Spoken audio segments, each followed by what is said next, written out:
मामा जी के पास जाओ। चुम्मा लेने का रिश्ता अजीब होता है। चुम्मा हमारे संजय दाहिया जी,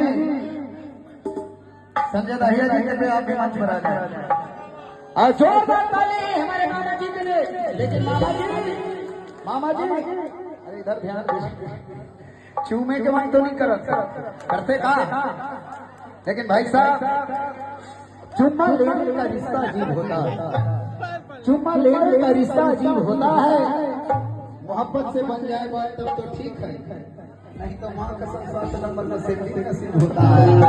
लेकिन चिंता मत करो, मैं हूँ। कैसे भगवान कसम